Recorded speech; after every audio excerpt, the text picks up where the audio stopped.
Hello friends, तो आज इस वीडियो में हिस्ट्री ऑफ भारत से किंग का चैप्टर 6 जिसका नाम है किंग दाहिर एंड किंग आनंद पाल को कवर करेंगे। सबसे पहले इस चैप्टर में हम पढ़ेंगे किंग दाहिर ऑफ सिंध के बारे में। जो सिंध स्टेट के किंग दाहिर थे उनके बारे में, उनका स्ट्रगल, उनकी अचीवमेंट्स को पढ़ेंगे। इसके बाद हम पढ़ेंगे चचनामा के बारे में। फिर जो हिंदू रूलर थे जिनका नाम था आनंद पाल, उनका स्ट्रगल, उनका संघर्ष, उनकी अचीवमेंट्स, और फिर जो फॉरेन अटैक्स हुए थे उनके अगेंस्ट क्या कुछ जो है विरोध किया गया वो पढ़ेंगे। सबसे पहले हम पढ़ते हैं, देखो, देयर इज़ नो डेथ of rulers in Indian history. अब देखो, इंडियन हिस्ट्री में जो ऐसे रूलर्स की बिल्कुल भी कमी नहीं है जिन्होंने अपनी इंडिया के कल्चर को, इंडिया की सिविलाइजेशन को फॉरेन आक्रमणकारियों से बचाने के लिए अपनी लाइफ को सेक्रीफाइस कर दिया। सो ऐसे रूलर्स की इंडियन हिस्ट्री में बिल्कुल भी कमी नहीं है। बहुत सारे ऐसे इंडियन रूलर्स हैं जिन्होंने अपनी लाइफ को सेक्रीफाइस किया है सिर्फ अपनी कंट्री के सिविलाइजेशन को, अपनी कंट्री के कल्चर को बचाने के लिए फॉरेन इन्वेडर्स से। So there have been many such rulers in India जिन्होंने फॉरेन इन्वेडर्स थे और जो विदेशी आक्रमणकारी थे उनके अगेंस्ट बहुत सारे ऐसे रूलर्स हैं इंडिया के जिन्होंने बहुत अच्छी से बहादुरी से लड़ाई की। सबसे पहले हम पढ़ेंगे किंग दाहिर ऑफ सिंध के बारे में। तो सेकंड जो रूलर है जो वो है, उनका नाम है हिंदू शाही किंग जो आनंद पाल, जिनका नाम आनंद पाल और जो कहाँ के, काबुल के थे। ये कुछ ग्रेट रूलर्स थे। सबसे पहले हम किंग दाहिर ऑफ सिंध के बारे में पढ़ेंगे। 7th सेंचुरी के अंदर सिंध एक इम्पॉर्टेंट किंगडम थी वेस्ट इंडिया की। सिंध को रूल किया जा रहा था साहसी राय के पूर्वजों के द्वारा, जिन्होंने रूल किया था लास्ट 600 ईयर्स तक। किन्होंने रूल किया था? साहसी राय सेकंड के जो पूर्वज थे उन्होंने सिंध के ऊपर लास्ट 600 ईयर से रूल किया। साहसी राय का कोई पुत्र नहीं था।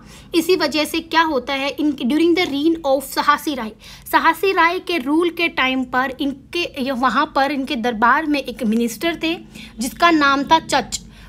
तो क्या किया साहसी राय ने, चच को अगला जो किंग है सिंध का वो इनको डिक्लेयर किया जाता है क्योंकि इनका खुद का कोई पुत्र नहीं था। सो इन्होंने क्या किया, वहाँ का एक मिनिस्टर चच, उनको अगला राजा घोषित कर दिया गया। अब साहसी राय की डेथ के बाद चच जो है किंग बनते हैं सिंध के। और सोहंदी जो कि वाइफ थी, इनकी वाइफ थी वो साहसी राय की जो वाइफ थी सोहंदी, उन्होंने क्या किया, दरबारियों की एडवाइस पर इन्होंने क्या किया, चच के साथ शादी कर ली क्योंकि इनके हस्बैंड की डेथ हो जाती है, इनका कोई पुत्र नहीं होता। सो जो वाइफ होती है साहसी राय की, उन्होंने शादी कर ली फिर चच से, और इसके बाद चच के साथ शादी करने के बाद इनका एक पुत्र जिसका नाम है दाहिर और एक अनदर सन, इन दोनों का जन्म होता है इस मैरिज से। अब बट चच डिडंट सर्वाइव फॉर लव। अब क्या होता है, जो चच थे मतलब दाहिर के जो पिताजी थे वो कुछ टाइम तक ही रहे, ज़्यादा टाइम तक वो जीवित नहीं रह पाए। तो क्या होता है, इनका जो छोटा भाई है जिसका नाम है चंद्र, वो क्या करते हैं, वो रूल करते हैं, लेकिन वो सिर्फ और सिर्फ 7 साल ही रूल कर पाते हैं। आफ्टर दिस, इसके बाद एक लड़ाई होती है इन सभी भाइयों के बीच में, इन दोनों भाइयों के बीच में कि कौन सिंध की गद्दी पर बैठेगा। तो दाहिर इस वॉर में जीत जाते हैं 700 AD में, और वो क्या करते हैं, इस पूरे साम्राज्य को दोबारा से रीऑर्गेनाइज करते हैं। दाहिर जो है वो क्या करते हैं, रिजोल्व करते हैं to take all communities together. वो जितनी भी कम्युनिटीज़ थी वहाँ पर सभी कम्युनिटीज़ को एक साथ लेकर चलते हैं। दाहिर रूल करते हैं कैपिटल अलोर को। देबाल एक बहुत ही ज़्यादा मेन पोर्ट है सिंध स्टेट का, तो सिंध स्टेट के अंदर जो मेन पोर्ट है वो देबाल है। दाहिर एक ब्रेव और करेजियस रूलर थे बचपन से ही, और मतलब कि बचपन से ही इनके अंदर बहादुरी के जो गुण हैं वो देखने को मिलते हैं। ही हैड 2 सन्स, इनके 2 तो बेटे थे और 2 इनकी पुत्री थी। एक का नाम था जयसा घारसिया, ये इनके पुत्र थे। सूर्या देवी, परमल देवी, ये इनकी पुत्री थी। अब पढ़ेंगे हम चचनामा के बारे में। चचनामा क्या है, ये एक बुक है। चचनामा एक बुक है सिंध की हिस्ट्री के बारे में। सिंध की जो हिस्ट्री है उसके बारे में एक बुक लिखी गई है जिसको नाम दिया है चचनामा। इनके ऑथर अली अहमद है। It describes the history of चच डायनेस्टी। अब ये जो बुक है चचनामा, ये चच डायनेस्टी जो थी ना, उस डायनेस्टी की हिस्ट्री को डिस्क्राइब करती है। उन्होंने जो अरब्स के ऊपर अरब्स के ऊपर जो इन्होंने विजय प्राप्त की है सिंध ने, वो बताते हैं चचनामा के अंदर। और इस बुक को फतनामा ए सिंध भी बोलते हैं। तो चचनामा एक बुक है सिंध की हिस्ट्री के बारे में, इसको अली अहमद द्वारा लिखा गया है। और ये क्या करती है, जो चच डायनेस्टी है उसकी हिस्ट्री को डिस्क्राइब करती है, और जो सिंध ने जितने भी विजय प्राप्त किए हैं अरब्स के ऊपर उसको बताया गया है इस बुक में। और साथ में इस बुक को जो है फतनामा ए सिंध भी बोलते हैं। अब पढ़ते हैं किंग दाहिर के स्ट्रगल के बारे में। तो दाहिर एक पावरफुल रूलर थे। इनके टाइम पर जो अरब्स होते हैं वो क्या करते हैं, सिंध के ऊपर कब्जा करने की बहुत कोशिश करते हैं। बहुत टाइम इन्होंने कोशिश की कैसे सिंध के ऊपर कंट्रोल किया जा सके। तो जो पर्पस होता है ना अरब इन्वेजन का, जो अरब के जो लोग थे वो क्यों सिंध के ऊपर अटैक कर रहे थे, ताकि वो उनके धर्म, उनका जो रिलीजन था इस्लाम, उसको एक्सपेंड कर सके सिंध के अंदर, इंडिया के अंदर, और जितना हो सके मनी को लूट सके। तो क्या होता है, initially they attack the borders of Sindh by, तो वो जो अरब्स होते हैं वो सिंध का जो बॉर्डर है उसको पानी से और लैंड रूट से अटैक करते हैं। At the beginning of 8th century की बिगनिंग पर Arab to control of Makran coast of Sindh, Sindh की जो मकरन कोस्ट है वहाँ पर क्या करते हैं अरब्स अपना कब्जा कर लेते हैं। इसके बाद जो रास्ता होता है सिंध का, जब विजय प्राप्त की गई सिंध के ऊपर, तो वो रास्ते को पक्का करवा दिया गया। एट द सेम टाइम पर ही जो अरब्स होते हैं शिप्स कमिंग, अब क्या होता है ना, श्रीलंका से अरब्स की जो है जहाज वहाँ से आ रहे थे अरब्स का श्रीलंका से। सो एक जगह है देबाल, जो पोर्ट बताया था देबाल, सिंध के अंदर जो पोर्ट है देबाल, उस पोर्ट पर देबाल की जो कोस्ट है, वहाँ के जो किनारे है, वहाँ पर कुछ बंडित्स के द्वारा, बंडित्स मतलब लुटेरों के द्वारा क्या किया जाता है, अरब्स की शिप को लूट लिया जाता है। जब वो शिप, अरब्स की शिप श्रीलंका से आ रही थी, तो जैसे ही वो देबाल पोर्ट के आसपास आती है, वहाँ पर कुछ लुटेरे उस शिप को लूट लेते हैं। तो जो हजाज होते हैं इराक के गवर्नर, वो बहुत गुस्सा हो जाते हैं इस इंसिडेंट से, क्योंकि उनकी शिप को लूटा गया, अरेबियन शिप को लूटा गया, तो वो गुस्से में आ जाते हैं जो गवर्नर थे इराक के। तो वो डिमांड करते हैं, दाहिर को कहते हैं कि उन पायरेट्स को पनिश करो, और साथ ही साथ जो शिप का जो भी उन्होंने नुकसान किया है उसका कंपनसेशन कीजिए, हमें पैसे वगैरह दीजिए। दाहिर क्या करते हैं, दाहिर जो है इन दोनों प्रपोजल को एक्सेप्ट नहीं करते, वो मना कर देते हैं कि हम क्यों कंपनसेशन दे, लूटा किसी और ने है तो उनसे ही लीजिए ना, हम कुछ नहीं कर सकते। तो ड्यू टू विच, इसी वजह से क्या होता है, जो 3 जनरल्स हैं उनको भेजा जाता है। गवर्नर जो थे इराक के, जिनका नाम हजाज है, वो 3 गवर्नर्स को भेजते हैं दाहिर के अगेंस्ट लड़ाई करने के लिए। इसके बाद पढ़ने से पहले हम रेजिस्टेंस पढ़ते हैं, रेजिस्टेंस टू द अरब्स। देखो कि अरब्स के जो है उनका विरोध कैसे किया गया। तो जो अरब्स थे made their first attack on India through the sea routes at Thane. So Arabs ने अपना पहला जो अटैक है वो सी रूट की हेल्प से किया था थाने नियर बॉम्बे में 636 AD में, but they were not successful, लेकिन वो कामयाब नहीं रहते हैं। इसके बाद they also made attacks through the sea route. इसके बाद वो क्या करते हैं, जो बारोच और देबाल की जो सी रूट्स है उसकी हेल्प से भी वो अटैक करने की कोशिश करते हैं, which they had to face defeat. लेकिन वहाँ पर भी उनको क्या मिलती है, वहाँ पर भी इनको हार मिलती है। 7th सेंचुरी के अंदर अरब्स अटैक करते हैं सिंध के ऊपर एक के बाद एक, मतलब 7th सेंचुरी के बाद जो सिंध के ऊपर अटैक किया जाता है अरब्स के बाद एक के बाद वो लगातार अटैक करते ही रहते हैं, but they had to successful. लेकिन वहाँ पर भी जो रूलर्स थे सिंध के, उनका बिल्कुल अच्छे से रेजिस्टेंस कर रहे थे, अच्छे से उनका विरोध कर रहे थे। Surprising thing was that Arabs were defeated on the land of India time when they were expanding their empire. अब देखो सबसे अच्छी बात क्या होती है, जब अरब्स अपने खुद के धर्म को, उनके जो धर्म है इस्लाम को, जब वो एक्सपैंड कर रहे थे, उसको एक्सपेंशन कर रहे थे, तो इंडिया की ही जो लैंड है वहाँ पर अरब्स को हराया जाता है। सो अरब्स को हराया जाता है इंडिया की लैंड के ऊपर उस टाइम पर, जिस टाइम पर वो अपने साम्राज्य को, अपने धर्म को वो एक्सपैंड कर रहे थे। दूसरे वर्ल्ड के छोटे छोटे पार्ट्स को वो क्या कर रहे थे, वहाँ पर अपने धर्म को वो प्रचार कर रहे थे और अपने साम्राज्य को एक्सपैंड कर रहे थे। तो इंडिया में जैसे वो आते हैं ना, तो उनको हरा दिया जाता है। अब Dahir killed the first 2 generals. Dahir क्या करते हैं, जो अभी बताया ना कि जो हजाज है गवर्नर इराक के, वो 3 जनरल्स को भेजता है दाहिर के अगेंस्ट लड़ाई करने के लिए, एक के बाद एक। तो उन्होंने 2 जनरल्स को भेजा था, हजाज के द्वारा भेजा गया था, उनका नाम था अब्दुल्ला एंड बुदेर। इन दोनों को, अब क्या होता है, जब दाहिर केम टू नो, जब दाहिर को पता चलता है कि जो सिंधु रिवर का जो वेस्ट किनारा है वहाँ के जो एडमिनिस्ट्रेटर्स हैं, जो वहाँ के शासन करने वाले जो लोग हैं वो अरब्स की हेल्प कर रहे हैं, तो वो क्या करते हैं, दाहिर इनका जो बेटा जैसिया है उनको एक बहुत ही बड़ी नंबर ऑफ सोल्जर्स के साथ वहाँ पर भेजा जाता है ताकि डिफेंस किया जा सके। अच्छी ग्रेट स्किल्स के कारण दे ब्लॉक, वो क्या करते हैं, जो रिवर का दूसरा पार्ट है उसको भी ब्लॉक कर देते हैं, और जिसकी वजह से जो है अरब्स जो है सिंध रिवर को क्रॉस ही नहीं कर पाए। अब गवर्नर, जो 2 जनरल्स भेजे गए उनको हरा दिया जाता है। जो तीसरा जनरल होता है उसका नाम होता है मोहम्मद बिन कासिम। ये अटैक करते हैं सिंध के ऊपर 712 एडी में। मोहम्मद बिन कासिम के पास 15,000 सोल्जर्स की ट्रेंड आर्मी थी।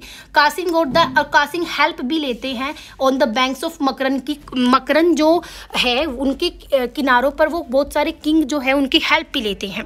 कासिम कैप्चर देबाल।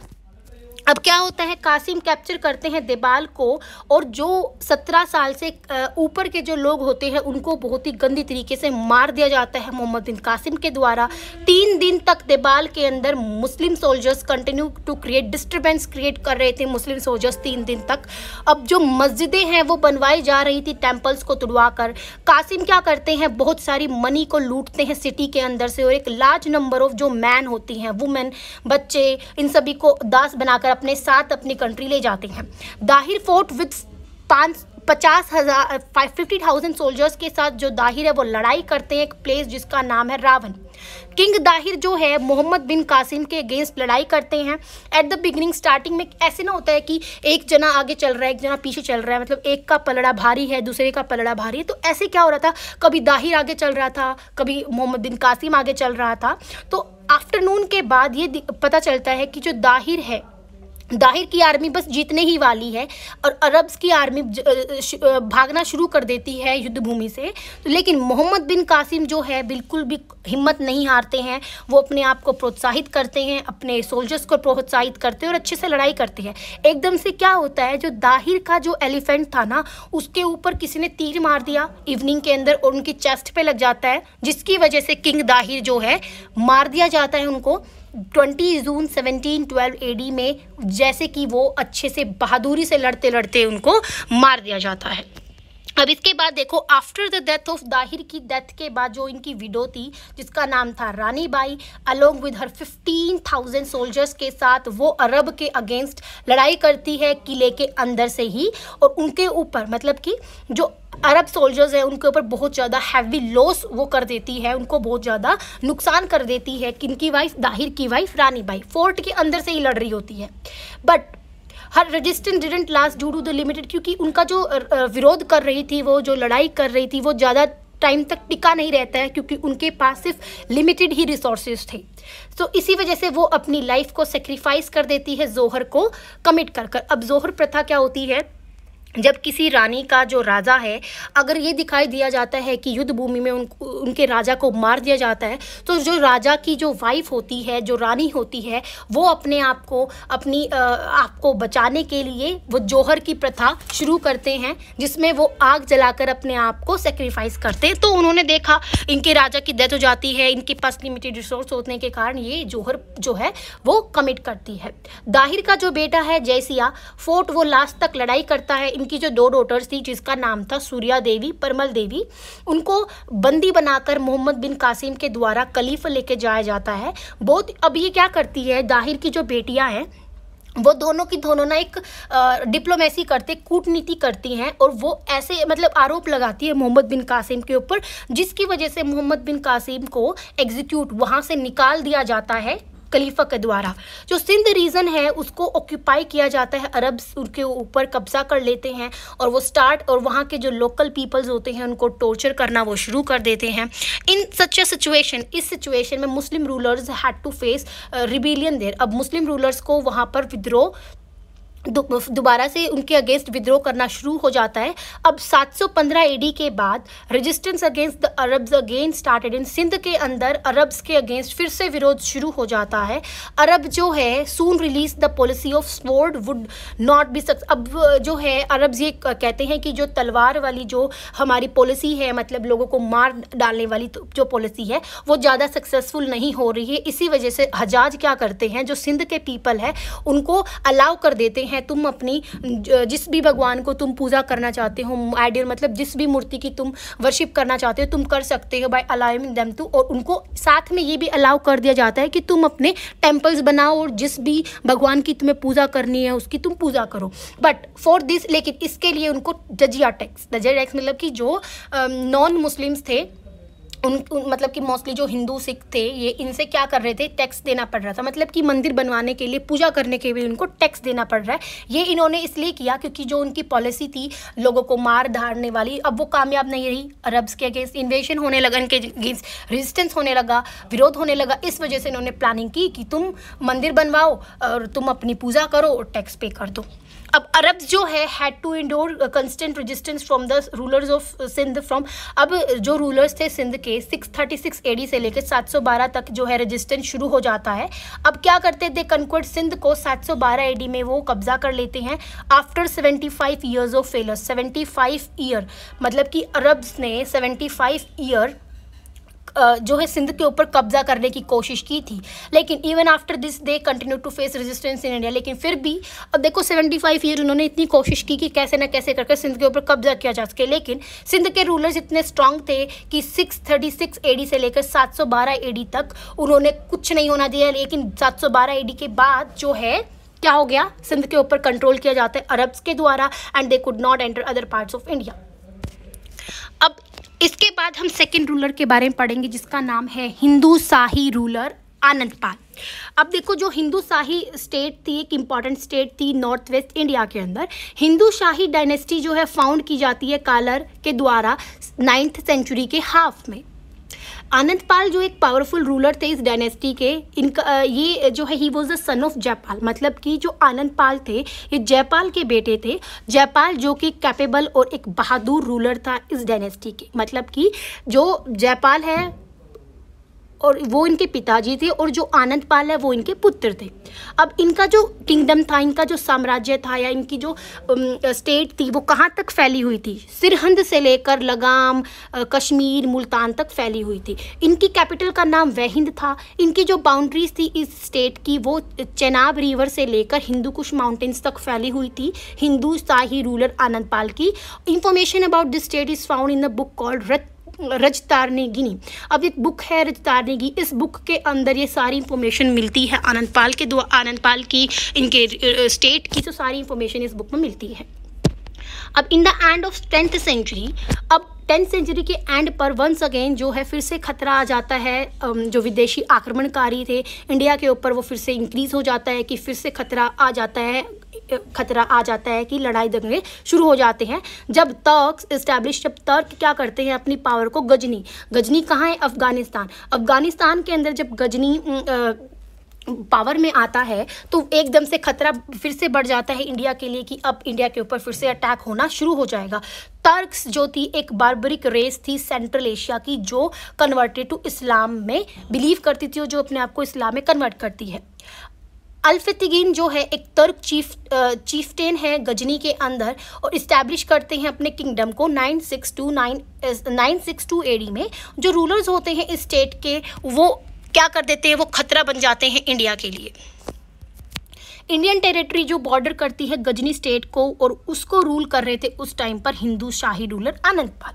मतलब कि इंडिया की जो टेरिटरी है वो गजनी मतलब अफगानिस्तान पर जो है तो कुछ एक बाउंड्रीज अफगानिस्तान पर भी हमारी मतलब इंडिया की थी और उस टाइम पर जो बाउंड्रीज अफगानिस्तान को मिल रही थी बाउंड्री पर कंट्रोल कर रहे थे, रूल कर रहे थे हिंदू शाही रूलर आनंद पाल।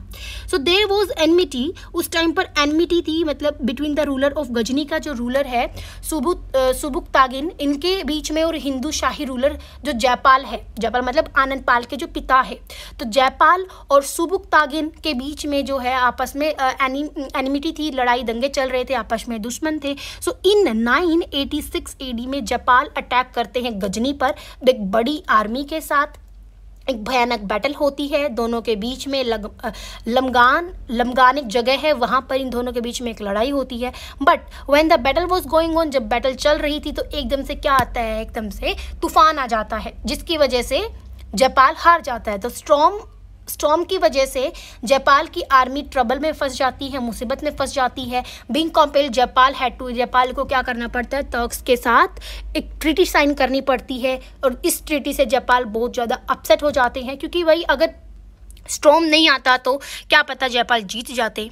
तो अब इसके बाद देखो, रजतारगिनी एक संस्कृत टेक्स्ट है जिसको कलहाना ने लिखा है। लिटरल मीनिंग जो रजतारगिनी का है वो है रिवर ऑफ किंग्स, किंग्स की जो रिवर है वो, जिसका मतलब होता है जो हिस्ट्री और क्रोनोलॉजी, हिस्ट्री ऑफ किंग्स, मतलब कि रजतारगिनी का मतलब होता है जो किंगों की, मतलब राजा, जो राजा है, महाराजा है, उनकी जो रिवर है उसको बोला गया है, जिसका मतलब है किंग की, जो किंग है उनकी हिस्ट्री।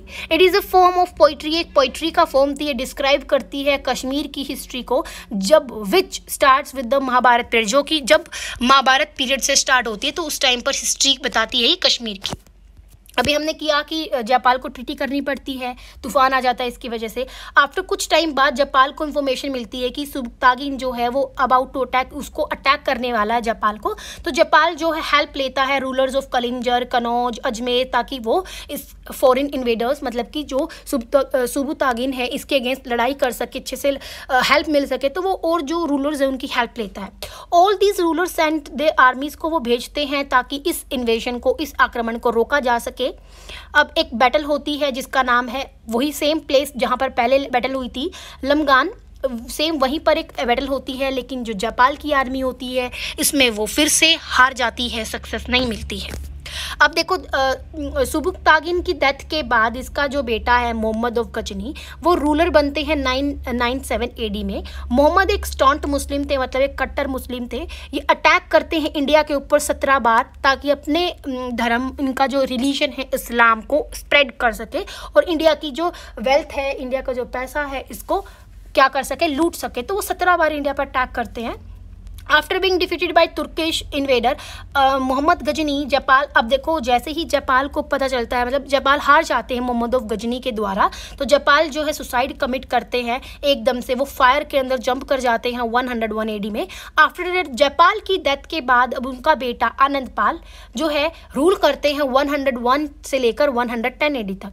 आनंद पाल प्रूव करते हैं खुद को एक बहुत ही ग्रेट, महान योद्धा, क्योंकि उन्होंने बहुत सारी वॉर्स को जीता बिफोर असेंडिंग द थ्रोन, मतलब गद्दी पर बैठने से पहले उन्होंने बहुत सारी ऐसी लड़ाई, ऐसे युद्धों को उन्होंने जीता है, इस वजह से उनको एक महान योद्धा बोला गया है।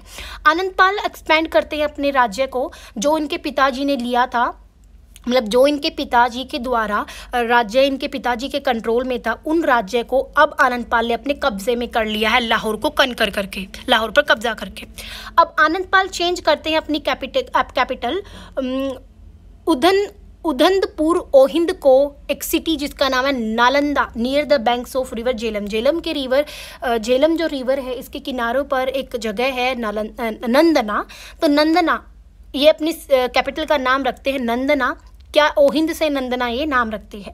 106 AD में मोहम्मद गजनी प्लान करते हैं अटैक करने के लिए अब्दुल दाऊद के ऊपर, जो फॉलो करते हैं कारामती सेक्ट ऑफ मुल्तान। लेकिन फ्लड्स की वजह से, बाढ़ की वजह से सिंधु रिवर के अंदर, तो वो क्या करते हैं, परमिशन लेते हैं आनंद पाल की। अब देखो, जो अब्दुल दाऊद है ना, वो क्या करते हैं, अटैक करने की कोशिश करते हैं सिंध के ऊपर, लेकिन सिंध रिवर में फ्लड, बाढ़ आने की वजह से उनको आनंद पाल से परमिशन लेनी पड़ती है कि क्या मुझे अटैक करना है, मुझे परमिशन दीजिए। आनंद पाल क्यों देगा भाई परमिशन, तो आनंद पाल ने रिफ्यूज़ कर दिया, शोइंग पैट्रियटिज्म, अब देशभक्ति को दिखाकर उन्होंने मना कर दिया, नहीं मैं आपको इजाज़त नहीं देता। लेकिन जिसकी वजह से मोहम्मद जो है अटैक करता है आनंदपाल पर, पहले उसको हरा देता है, इसके बाद आनंदपाल को हराया जाता है और फिर वो कश्मीर की तरफ चले जाते हैं। मतलब कि कश्मीर पर अटैक करने से पहले वो जो सिंध के जो राजा है आनंदपाल से परमिशन लेते हैं, लेकिन आनंदपाल ने मना कर दिया वहाँ पर अटैक करने के लिए, कश्मीर पर, मुल्तान पर। तो लेकिन वो सबसे पहले अब उनको कौन हराना पड़ता है, अब उनको सबसे पहले आनंदपाल को हराना पड़ता है। आनंदपाल को हरा देते हैं वो, उसके बाद फिर वो वहाँ पर कश्मीर पर अटैक करते हैं। Anandpal try to make his kingdom को बहुत कोशिश करते हैं पावरफुल बनाने के लिए। आनंदपाल ने हमेशा मेंटेन किए हैं बहुत अच्छी फ्रेंडली रिलेशंस उन्होंने डिफरेंट नेबरिंग स्टेट्स के साथ। ये क्या करते हैं, सोट द कॉपरेशन, दूसरी जो स्टेट्स हैं उनका भी सहयोग इनको मिलता है ताकि ये अपनी कंट्री को एक्सटर्नल अटैक्स, फॉरेन इन्वेडर्स से बचा सके। तो आसपास के जो स्टेट्स थे, रूलर्स थे, उनसे भी इनको बहुत ज़्यादा सहायता मिलती है। For the prosperity of empire he emphasis agriculture as well. अब इन्होंने अपनी स्टेट में एग्रीकल्चर के साथ साथ ट्रेड भी करना शुरू कर दिया ताकि इसकी साम्राज्य को ये एक्सपेंड कर सके। आनंदपाल एक कैपेबल और इफिशिएंट रूलर था। He started consolidating his empire, अपने एम्पायर को वो फिर से जो है स्ट्रॉन्ग करना शुरू कर देते हैं। ये एक यूनियन को फॉर्म करते हैं with the rulers of Gwalior, Kannauj, Kalinjar. जो तर्क्स थे ना, तर्क्स को हराने के लिए ये एक सभा बनाते हैं, एक यूनियन बनाते हैं। किस किस की यूनियन बनाते हैं, ये ग्वालियर के जो राजा है, कनौज के जो राजा है, कलिंजर, उज्जैन के मिलकर ये एक सभा बनाते हैं ताकि तुर्क्स को हराया जा सके। ये fourth attack of Ghazni in 108 AD। अब ये क्या करते हैं, ये अटैक जो किया गया था मोहम्मद गजनी के द्वारा 108 AD में, वहिंद पर अटैक, तो वहाँ पर ये इनके साथ एक युद्ध करते हैं। आनंदपाल और मोहम्मद गजनी के बीच में एक लड़ाई होती है 108 AD में वहिंद नियर अटक पे। अब इसी जो ये थी ना, अभी बताया गया कि इन्होंने किंग आनंदपाल और मोहम्मद ऑफ गजनी के बीच में लड़ाई होती है वहिंद नियर अटक के पास में। अब उसी बैटल को हम पढ़ते हैं, बैटल ऑफ वहिंद। जो बैटल ऑफ वहिंद थी, till 108 AD Mohammad had touched only the frontier of India. इन्होंने सिर्फ और सिर्फ इंडिया के फ्रंटायर्स को ही टच किया था, जैसे कि अरेबियन सी हो गया और जैसे बे ऑफ बंगाल हो गया, तो इंडियन ओशन से इन्होंने सिर्फ इन्हीं चीज़ों को जो है टच किया था स्टार्टिंग में। लेकिन जो एम्पायर थी इंडिया की बियॉन्ड द सतलुज के जो परे जो जगह थी वो स्टिल फार अवे फ्रॉम, ये बहुत दूर थी इनसे। मतलब कि इन्होंने और भी बहुत इंडिया की कुछ एक पार्ट्स पर इन्होंने अटैक किया था, लेकिन जो सतलुज रिवर है और सतलुज रिवर के आगे वाले जो पार्ट्स है वहाँ तक ये नहीं पहुँचे थे Mohammad of Ghazni. He wanted to, इनको अपने आप को जो है इंक्रीज, अपने जो गौरव है, इनको अपने गौरव को मुस्लिम वर्ल्ड के अंदर बहुत ज़्यादा इनको फेमस होना है, अपने गौरव को इंक्रीज करना है। ताकि किस चीज़ से, ताकि इंडिया के अंदर इस्लाम को स्प्रेड कर सके। इस चीज़ से वो क्या करना चाहते हैं, अपने गौरव को इंक्रीज करना चाहते हैं मुस्लिम वर्ल्ड में। बट ही हैड टू, लेकिन इससे पहले उसको आनंदपाल से डील करना पड़ेगा। इसी पर्पज़ के लिए मोहम्मद जो है लेफ्ट फॉर इंडिया के लिए निकल पड़ते हैं 108 AD में। On the other hand Anandpal जो ऑल्सो केम अपनी आर्मी के साथ, वो भी वहिंद पर आ जाते हैं, वहिंद के मैदान पर आ जाते हैं। According to a medieval writer, एक मेडिवल राइटर है जिसका नाम है फरिश्ता, उनके अकॉर्डिंग आनंदपाल जो है उनको हेल्प मिलती है उज्जैन की आर्मीज़, जैसे उज्जैन की आर्मीज़, ग्वालियर की आर्मी, कलिंजर, कनौज, दिल्ली, अजमेर, इन सभी की जो रूलर्स है, इन सभी की जो आर्मीज़ है, उन सभी की हेल्प मिलती है। किसको मिलती है, आनंदपाल को। 30,000 Khokhar also came to the aid. अब 30,000 जो है खोखार वो भी आ जाते हैं इनकी हेल्प करने के लिए। Mohammad faced a huge army, Mohammad faced a huge army led by Anandpal. And इसका अब देखो, आनंदपाल का जो बेटा है त्रिलोचनपल, इनका जो बेटा है वो और आनंदपाल, ये दोनों मिलकर एक बहुत ही बड़ी आर्मी को लेकर आते हैं मोहम्मद ऑफ गजनी के अगेंस्ट। तो मोहम्मद ऑफ गजनी को एक बहुत ही बड़ी आर्मी को जो है फेस करना पड़ता है। Both army stood face to face for 40 दिन तक वो आमना सामना करते रहे, लड़ते रहे।